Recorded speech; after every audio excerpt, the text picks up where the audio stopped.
second announcement for today is that we'll create Innovation City in Maharashtra. महाराष्ट्रामध्ये आम्ही innovation city ही तयार करू. ज्या प्रकारे गिफ्ट सिटी तयार झाली आहे तशा प्रकारे इनोव्हेशनचा फोकस असलेली एक सर्व प्रकाराने त्या ठिकाणी उपयुक्त एम्पावर्ड अशा प्रकारची एक इनोव्हेशन सिटी आम्ही तयार करणार आहोत. आणि अतिशय वेगाने with a speed we want to create this city.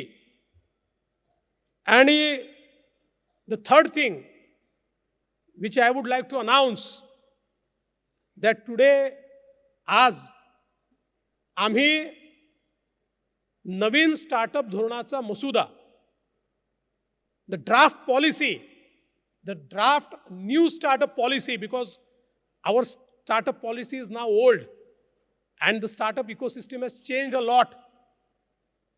So new draft policy will be made available to everyone. I would like you to comment on it.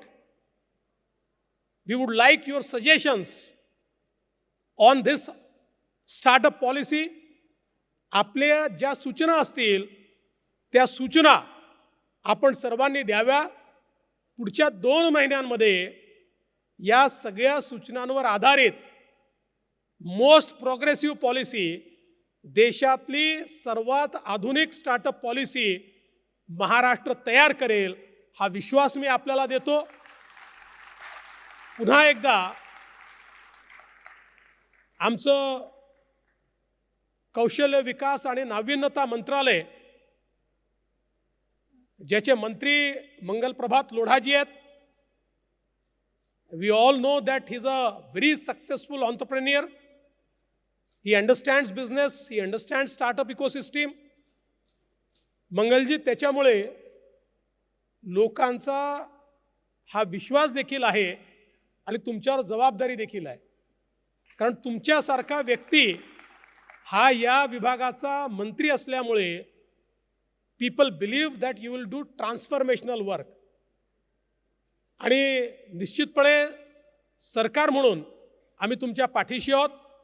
या नॅशनल स्टार्टअप डेला आपण हा कार्यक्रम ठेवला त्याबद्दल मी आपले अतिशय मनापासून आभार मानतो.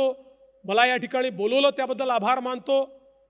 आमच्या ज्या महिलांना या ठिकाणी आपण सन्मानित केलं अहिल्यादेवी होळकर उद्योजकता पुरस्काराने, त्या सर्व आमच्या भगिनींचं मी मनापासून अभिनंदन करतो, त्यांचं स्वागत करतो.